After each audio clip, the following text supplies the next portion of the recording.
So do we just buy Precious Achua as this ultra switchable, rim protecting, rangy defender who can bring the ball up the court, jumpstart the offense from the top of the key, shoot threes? Like, are we buying this now? And has he somehow, like, over the past few months, just gotten a lot faster with the ball in his hands? I was watching a lot of the Chicago, like, I think it was the Chicago game, and I'm just like, I don't remember him moving this quickly with the ball in his hand. I mentioned this already. I don't remember in recent memory a player's perception who has changed more in the past 12 months, for me at least, than like this Precious Achua. I just, like you said, he was considered a 0-level scorer at some point last year. Now look at what he's considered.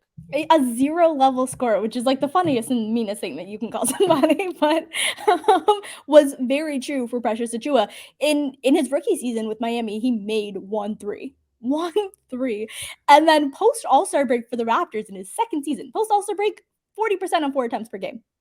What? like what does that even mean? But beyond that, has he gotten a lot faster?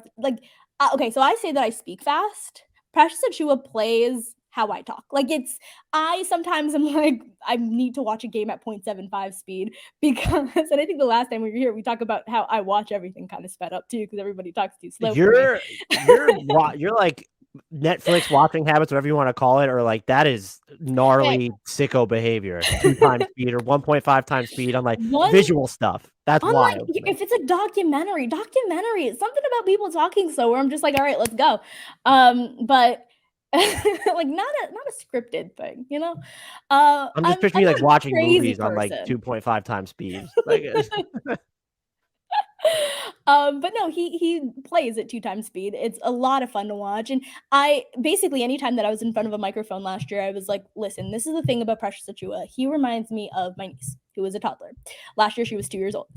Sorry, Precious Achua, but this is the most apt comparison I think anyone can make. And that's like, anytime I saw her, she like completely developed into more of a human being than she was the last time that I saw her, even if it was just like 2 or 3 days ago. So like I would see her and I'd be like, you can use those words, like you can string a full sentence together, you can stand up straight and walk. And that's what it's like watching Precious Achua play basketball, where you're like, you didn't know how to do that yesterday.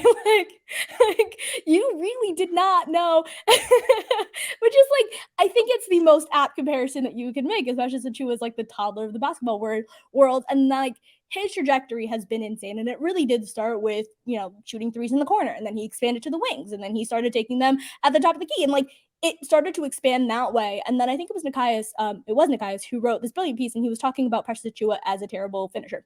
Like all the areas that Precious has improved, but one of his sort of drawbacks is the fact that he finished on par with like a Fred VanVleet, who is a foot shorter than him and one of the worst finishers in the league. And then the playoffs came, and he was hitting Joel Embiid off the dribble, and you were like, what? What is the trajectory of this man? And all that's to say, Precious Achua is kind of like, he's just fun. I don't know what he'll become. I don't know where he ends. He might be the greatest basketball player I've ever seen. He might be the 0-level scorer who just sort of rebounds into what he was, but is an elite defender who can play every single position, is quick enough to hang with guards on the perimeter, is strong and big enough to be the Raptors sort of nominal 5, even if he is only 6'9". Defensively, he's shown that he can be everything, and offensively, the growth and the step that he's taken. I honestly, last season, if it was Precious on a fast break, it was a turnover. You didn't know how. You were like, is he going to dribble off his foot? Is he going to throw the ball away? Like, how it would happen would be a complete question mark, but that it was a turnover, guaranteed. And so for him to go from that to like the Raptors, I don't know that the Raptors are necessarily still trusting him to bring the ball up the court. That's like, 2 weeks into the season. I feel like he'll grow into being that. But as of right now, I think he's shown not just the ability to take Joel Embiid off the dribble and finish over him, but has just shown such improvements in his offensive game that don't quite make sense. And I don't know how much stock to take into it. Because like if I'm being serious and not just buying into all of the Precious hype, which my heart really, really wants to do, it's such a question mark, because that 40% shooting in the second half of the season, how much of that can we truly, truly take on? And like his finishing ability has truly, I think we've seen it improve. There was this one push shot that he had against the Bulls that did not go in because he just left it short. He rushed it a bit because that's what he is, tends to do.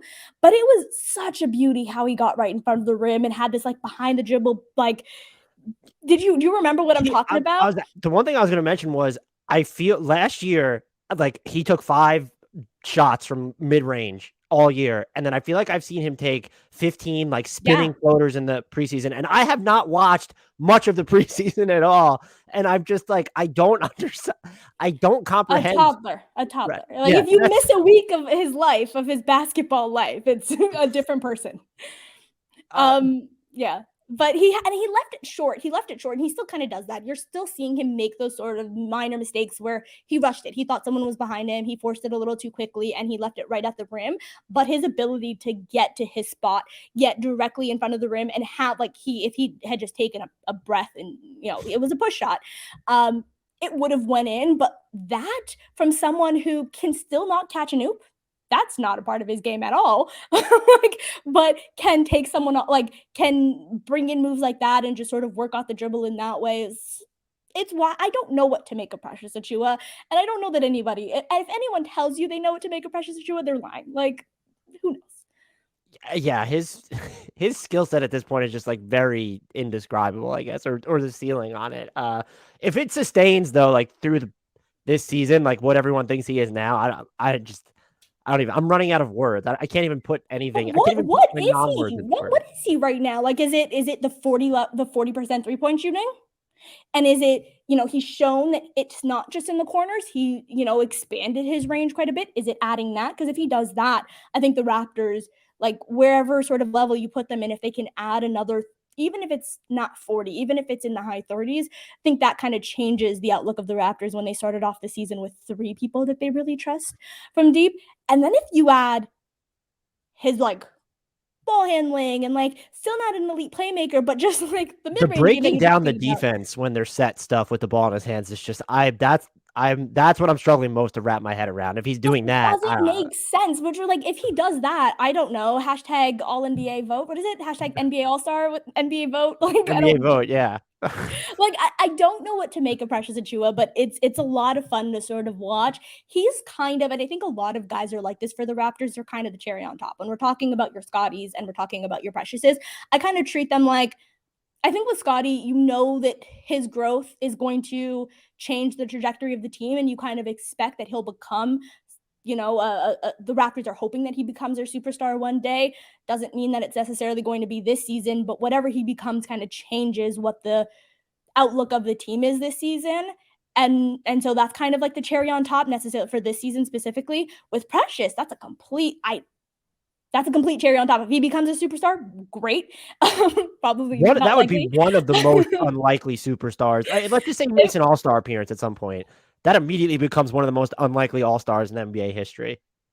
He was, when we say 0 level score, it sounds mean, but it was like you see his impact on the defensive end was apparent right away. And like the fact that the team has OG Anunoby, and you talked about it with Pascal Siakam on the team, and we're still talking about Precious as probably being their best defender. And I don't know what to make of that, but like it might be OG, it might be Precious, but like the fact that he's in that conversation and it has a real sort of case to make, with his ability to guard the fives, although OG can do the same. It like to add in the offensive part of his game, breaking down a defense, like just honestly, that push shot just lives in my head rent free right now. And I'm so glad he didn't hit it because I would be making his MVP case right now.